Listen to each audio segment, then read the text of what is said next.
జై హింద్, జై శ్రీరామ్. ఇప్పటికైనా మీ పిల్లలకు దయచేసి ఇప్పటికైనా భగవద్గీత నేర్పియండి. దయచేసి భగవద్గీత చదివిపియండి. ఏదో చదువుకుంటుండు, పై చదువులు చదువుతాడు, అది కాదు. ముందు భగవద్గీత నేర్పియండి, రామాయణం నేర్పియండి, రాముని గురించి వివరించండి అవసరం ఉంటే. ఎందుకంటే ఇప్పుడు ఈ జనరేషన్ లో మొత్తం చిన్న చిన్న చేస్తున్నారు.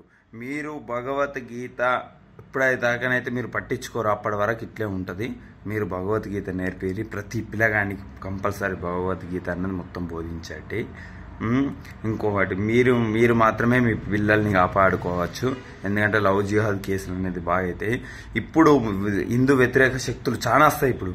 ఎందుకంటే మనకు కాక ఒకటి రామ మందిరం అవుతుంది కాబట్టి హిందూ వ్యతిరేక శక్తులు చాలా వస్తాయి. ఇవన్నీ తట్టుకోవాలంటే మీరు మీ పిల్లలకి ఇప్పటి నుంచే నేర్పాలి భగవద్గీత చదవడం. దాన్ని బట్టైనా ఏమన్నా మార్పు వస్తుంది. ఇంకా ఇప్పుడు ఏంటంటే దాదాపు 18-20 ఏళ్ళు కాగానే మైండ్ ఖరాబ్ అవడు, లవ్వు బివ్వు అని చెప్పేసి పిల్లలు వాళ్ళకి అట్లా మైండ్ ఖరాబ్ కావద్దంటే వాళ్ళకి భగవద్గీత చేతిలో పెట్టారు. మీ పిల్లలకు ఫోన్ పక్కకు పడేసి భగవద్గీత అనేది పెట్టండి. భగవద్గీత చదివిపియండి. వాళ్ళకి ఎంత మైండ్ రెస్ట్ ఉన్నా అని పోతుంది. భగవద్గీత చదివితే మీకు ఎంత ఏది చచ్చిపోవాలనే ఆలోచన వచ్చినోడు కూడా బతుకుతాడు మంచిగా. అందుకనే నా ధర్మంలో భగవద్గీత ఎప్పుడైతే చదువుతామో అప్పుడు మనిషి పర్ఫెక్ట్ ఉంటాడు.